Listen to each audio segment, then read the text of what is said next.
professor Clóvis, filósofo, professor de ética da USP, e vai falar sobre as grandes questões da humanidade, entre outras coisas. Já não dá nem, né? Já é bastante coisa.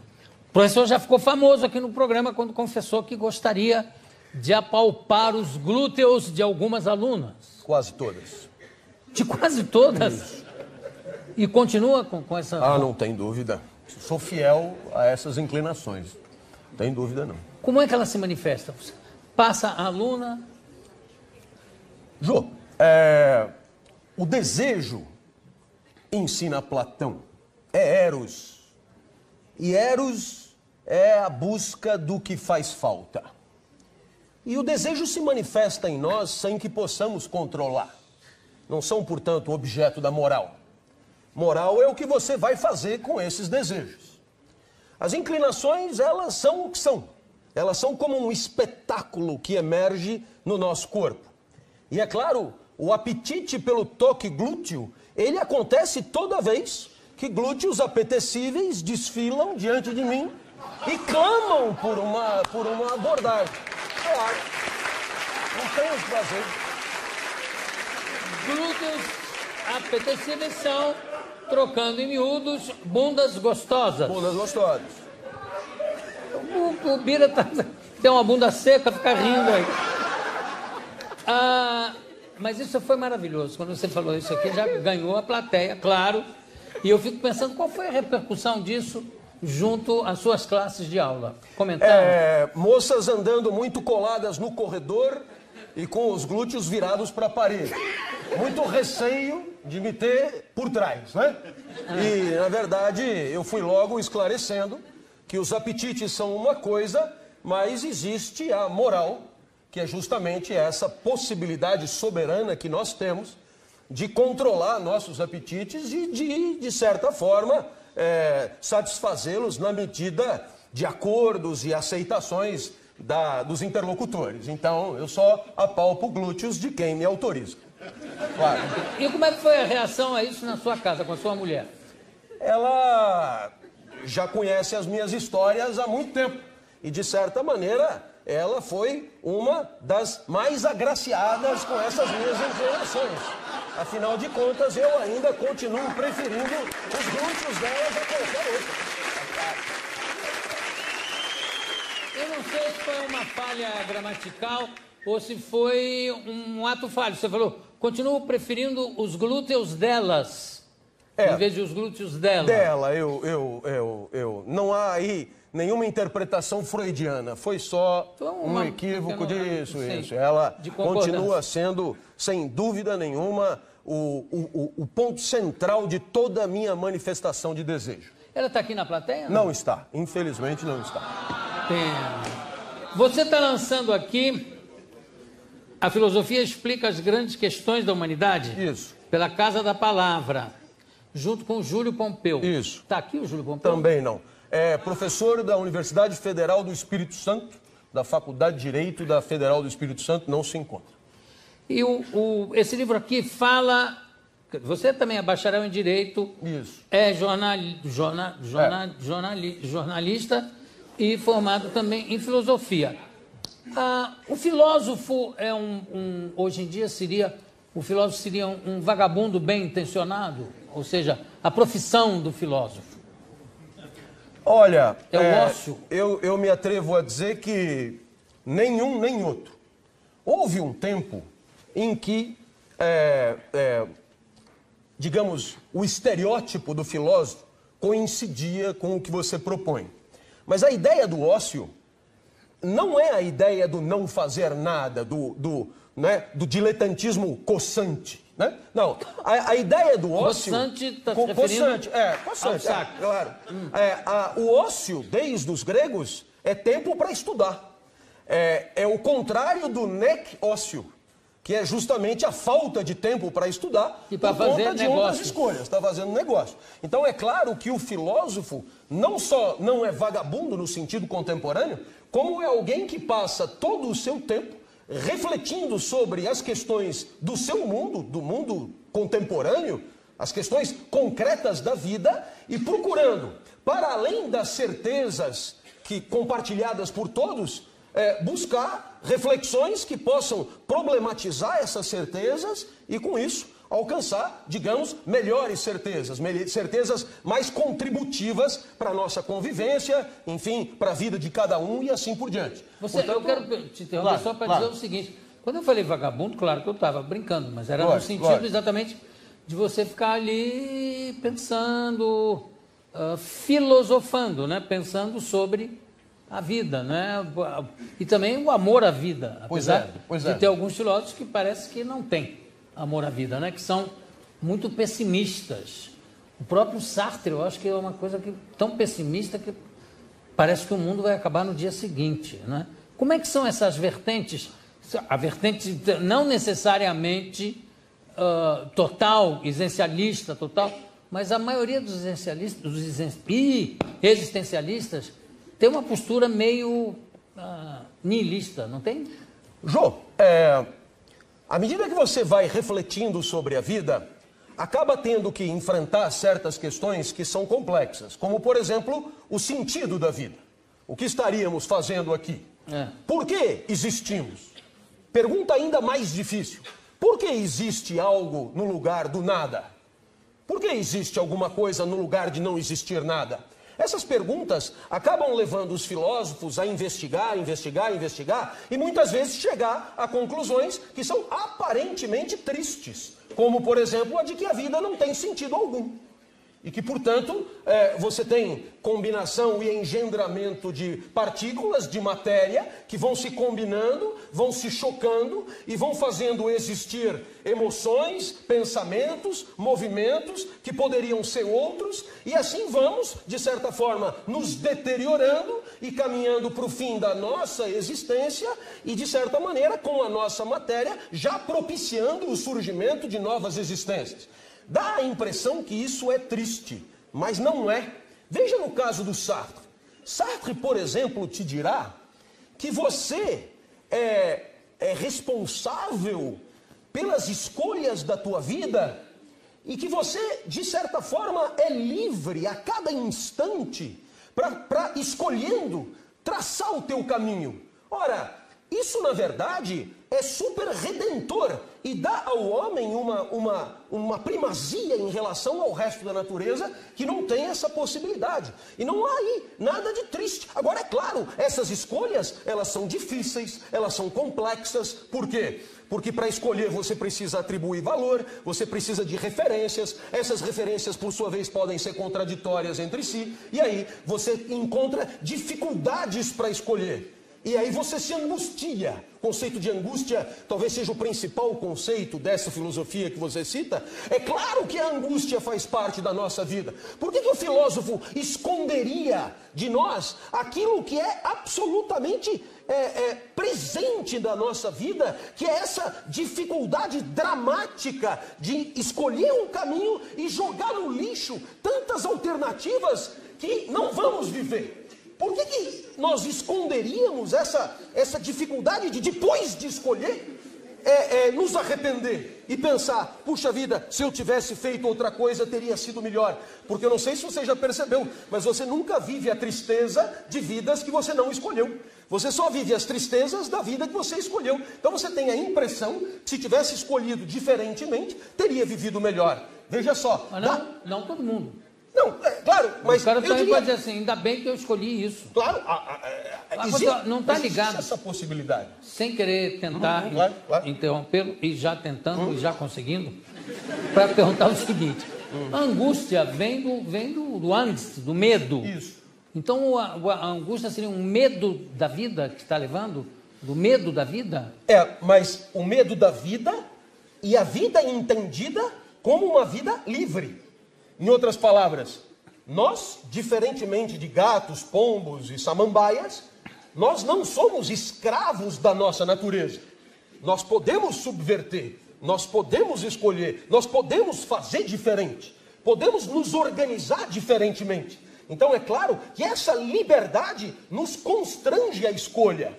Toda vez que você dá de ombros e diz, eu vou deixar a vida me levar, até para fazer isso você teve que ser livre para escolher essa opção. Porque você pode tomar para si as rédeas da vida e fazer da sua vida a sua grande obra, a sua obra-prima. E é isso que a filosofia, sobretudo a existencialista, nos convida a fazer. A assumir a responsabilidade das rédeas da vida, das nossas escolhas, sabendo que se estamos onde estamos, em grande medida, é por conta daquilo que escolhemos para nós ao longo da trajetória que foi a nossa. Eu vou continuar com você, mas eu vou pedir para dar chamar uma vinhetinha para a gente continuar aqui. Quero pegar do negócio do... Ainda falando do Sartre um pouco, William, por favor.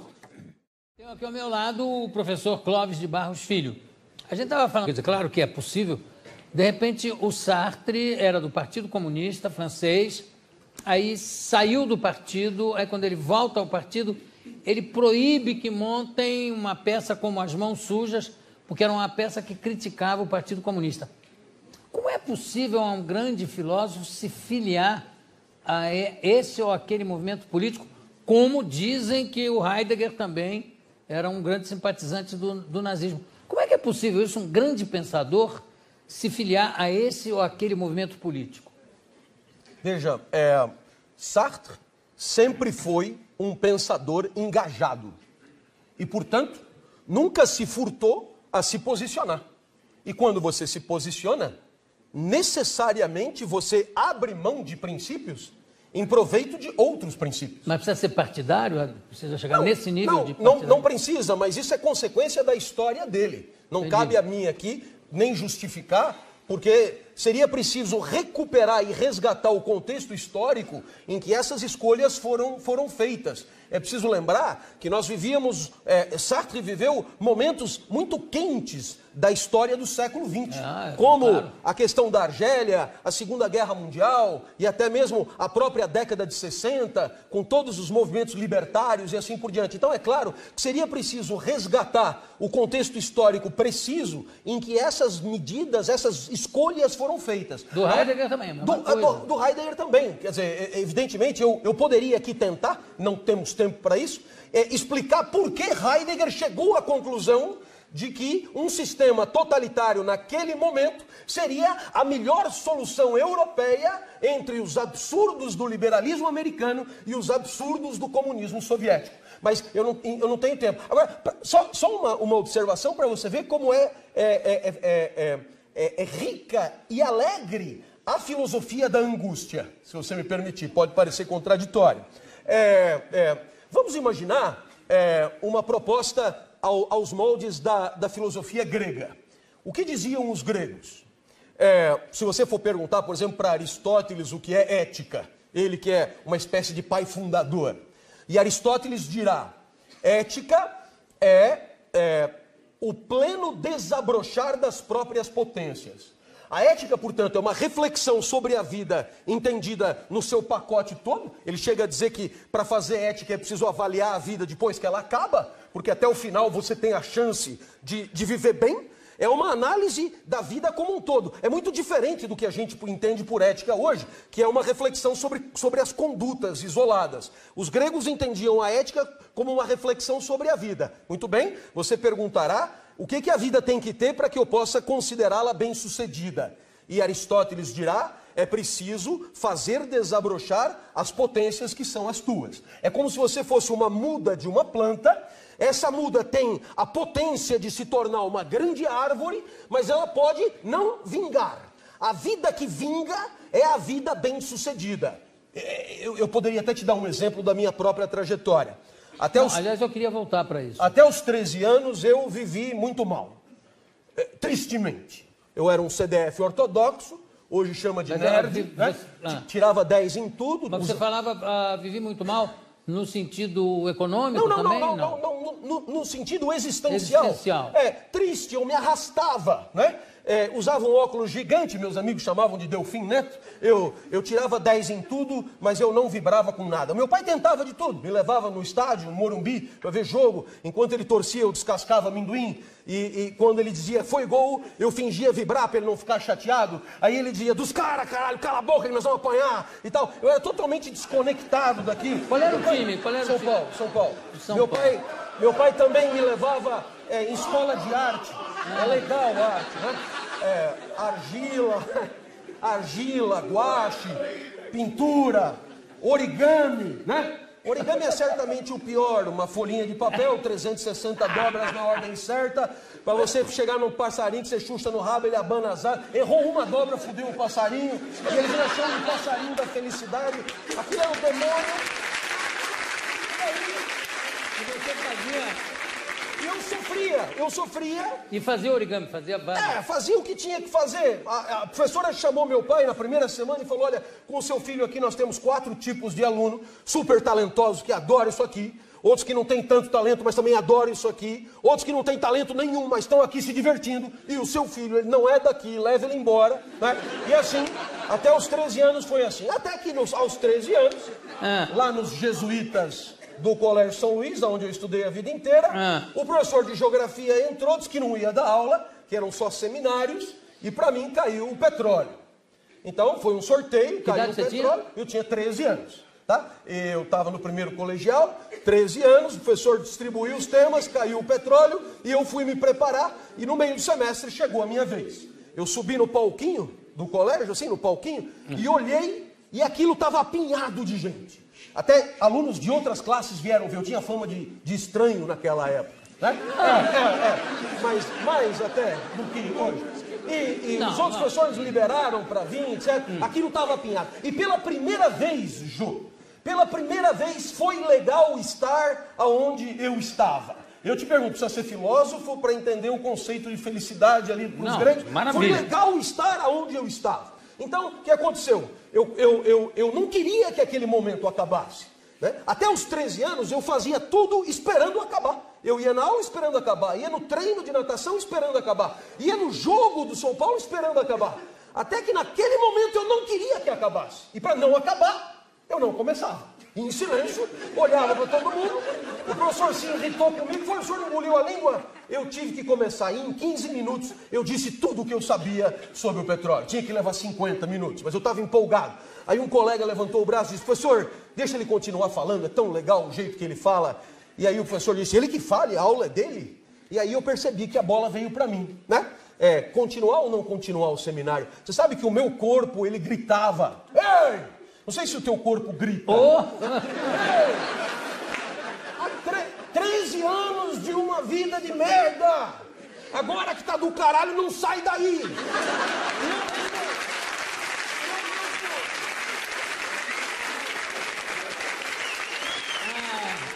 Eu respondia, mas eu não sei mais nada sobre o petróleo. Inventa qualquer porra, mas não sai daí. Então eu decidi inventar sobre o petróleo. Nesse momento, por exemplo, o que você inventou? Eu lembrei do meu pai. Desculpa. Você sabe que o meu pai nunca passou na porta de uma faculdade, mas dizia coisas que depois eu encontrei na mais fina filosofia. Você tem o profeta Zaratustra, do Nietzsche, e ele diz mais ou menos assim, demora o tempo que for para ver o que você quer da vida, e depois que decidiu, não recue ante nenhum pretexto, porque o mundo tentará te dissuadir. Isso diz o profeta Zaratustra. O meu pai dizia, demora o tempo que for para ver o que você quer da vida. Até aí, sem tirar nem porra. E aí ele dizia, para trás nem para pegar impulso. Porque não falta quem queira te fuder. Você vê, é igual ao sabedoria, a mesma coisa. Montendo, trocando em miúdos. Ele sempre terminava com carinho, seu bosta. Sempre era um cara carinhoso. Então, um estímulo permanente. Lembrei do meu pai e decidi inventar sobre o petróleo. Claro, comecei, olha, até aqui eu falei das diversas bacias petrolíferas, está no livro de vocês. Manso, é só ler, tranquilo. Agora eu vou falar de um tema mais sofisticado, mais fino, peço que anotem, porque pode cair no vestibular. Não está no livro, é a qualidade do petróleo nessas bacias. Tem petróleo bom, que energiza muito, e tem petróleo que não presta. Olhei para trás e o professor arriou os óculos, intrigado com aquilo. E eu vi que eu senti medo. Mas eu lembrei do meu pai. Seu bosta. Não volta pra trás nem para pegar impulso. E ali eu não ia mais voltar. Eu me impertiguei e comecei. Olha, o melhor petróleo do mundo, todo mundo sabe, é o petróleo da Romênia. Começaram a anotar. Então eu esclareci do norte da Romênia, claro, região da Moldávia, que eu tirei das aventuras de Tintim. Sim. Da cidade. Eu olhei pra trás e vi. Maravilha! E aí? O professor balançava. E eu vi que ele devia estar pensando assim, eu não sei porra nenhuma disso, esse cara não pode estar zoando com a minha cara. Eu vi que era hora de aproveitar a fragilidade dele, eu perguntei, o senhor sabia disso? Ele assustou e disse, não sabia. Falei, anota pra aprender alguma coisa. A hora que eu mandei ele anotar as coisas que eu estava inventando e ele não reagiu, eu falei, esse lugar é simplesmente do caralho, velho. Eu nunca mais saio daqui. E ali eu entendi alguma coisa que a filosofia grega tenta explicar muito bem. Um momento de felicidade é um momento que você gostaria que não acabasse tão cedo. Um momento que você desejaria a eternidade. Um momento que você gostaria muito que durasse mais tempo.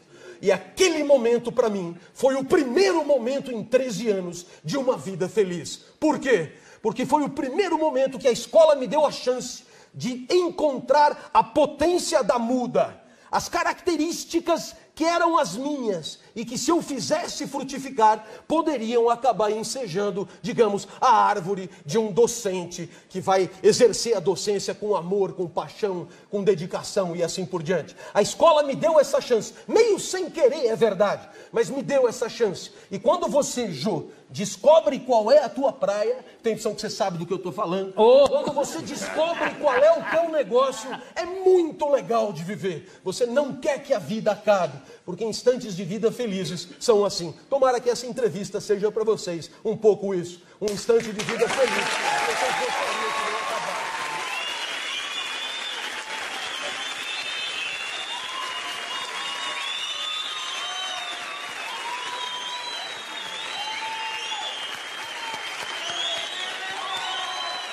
Agora,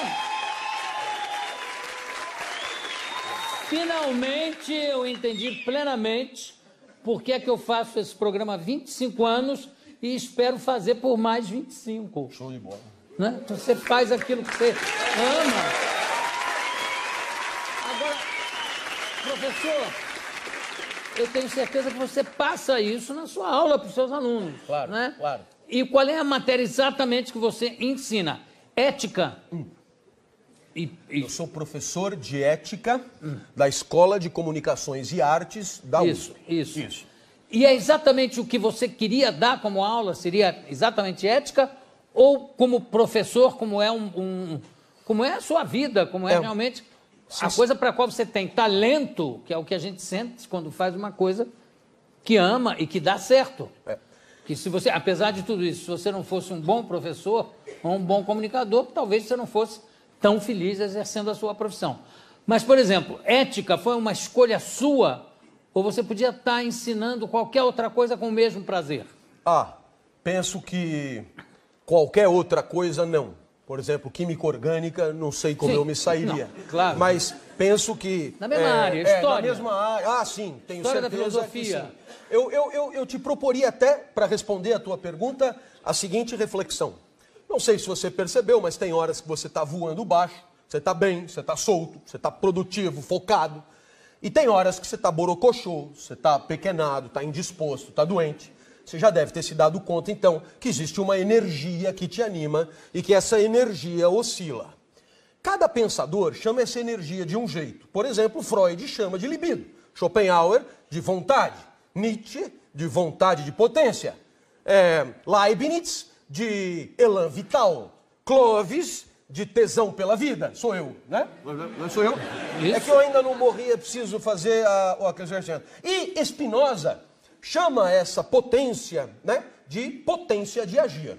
Tem horas que você está bem, tem horas que você está mal. Quando eu acordo, 5 da manhã, a minha potência de agir é muito baixa. Eu sei que tem gente que não é assim. Eu já acordo 5 da manhã porque eu preciso de tempo. Tem gente que não, tem gente que acorda cantando. Aliás, se você compartilha o leito com alguém que acorda cantando, livre-se, né? São pessoas do mal. Uma pessoa que acorda cantando tem ligações demoníacas evidentes.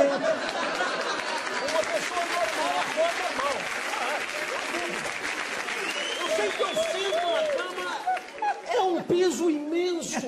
qualquer movimento é custoso. Eu vou até o banheiro, faço o que eu tenho que fazer, tomo uma ducha, eu já me sinto um pouquinho melhor, aumento de potência de agir. Aí eu me visto, me sinto um pouquinho melhor, tomo um café, um pouquinho melhor, leio o jornal, saio de casa às 6h30 para evitar o trânsito. Eu passo pelas ruas do bairro onde eu moro, né? Eu moro no bairro de Higienópolis, eu adoro as ruas do bairro. Aí eu passo pelo Pacaembu, Vila Madalena, Praça Pan-Americana e chego na cidade universitária. Adoro a cidade universitária, grandes espaços, grandes áreas verdes. Então eu já estou bem melhor. 7h30 começam a chegar os alunos e eu começo a dar aula. E aí acontece uma coisa fantástica, Jô. É que eu adoro o que eu digo. É impressionante como eu me encanto com o que eu mesmo falo. É impressionante como eu entendo quando eu mesmo explico. Então o que acontece? Porque tem gente que condena. As pessoas consideram isso arrogância. Mas pare para pensar. Se você vai ter que conviver com você mesmo até o fim, se você vai ter que se aguentar até o fim, se você vai ser espectador de você mesmo até o fim, é melhor que se encante com o que faz. Dificilmente a vida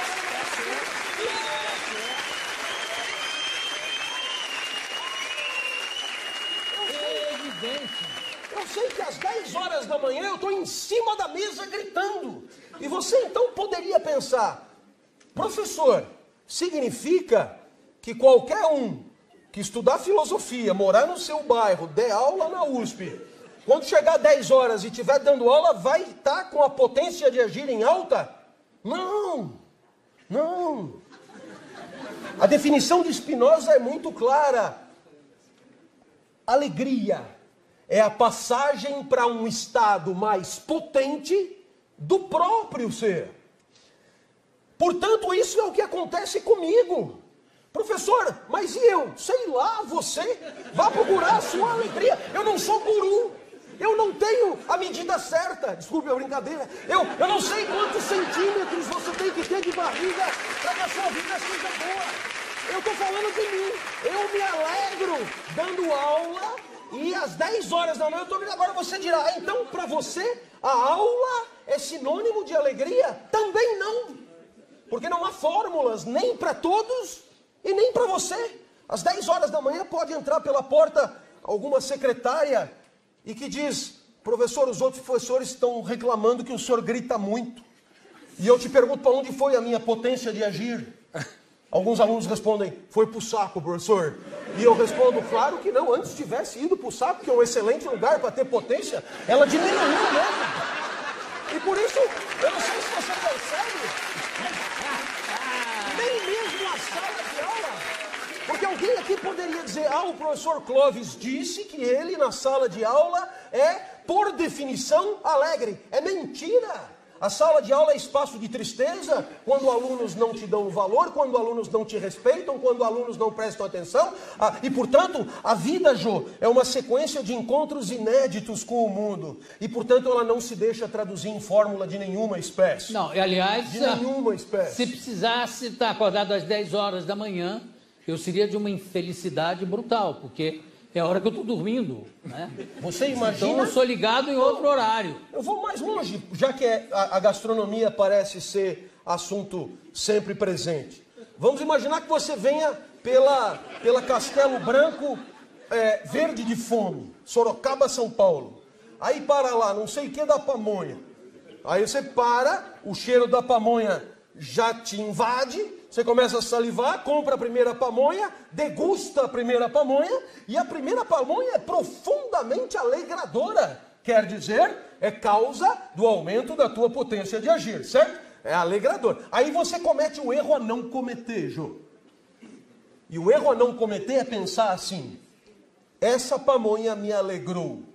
Isto significa que pamonhas me alegram. Eu sou comedor de pamonha. Pamonha e você, tudo a ver. Então o que é que você faz? Você pede a segunda pamonha.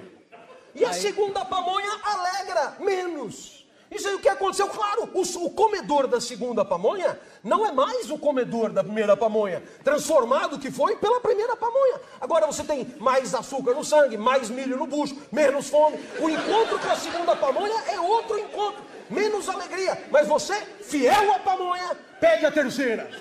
Quando chega na 10ª pamonha, a pamonha começa a desorganizar as relações vitais. Se você não parar, a pamonha vai te matar. Ela vai te entristecer poderosamente. Então perceba, a pamonha não é um ídolo. Pamonha não é qualidade de vida. Como nada, como nada. O que vale para a pamonha, vale para o matrimônio. Quase sempre a lua de mel é a primeira pamonha. Depois de 5 anos, você não aguenta mais comer pamonha. Aí você pede pra...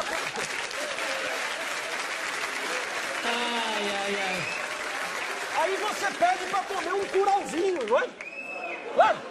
E aí você percebe que nem pamonha, nem curau, a expectativa de que haja uma fórmula para a vida é a fonte de tantas das nossas decepções. Que tal de peito aberto?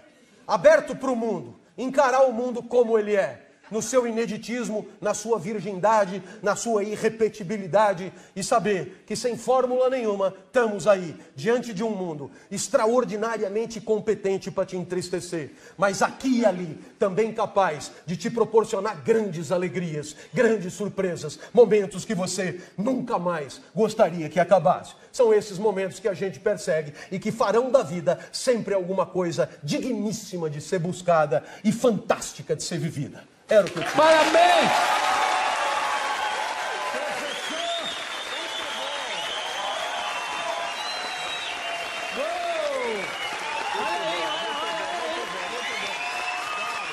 Olha a plateia de pé!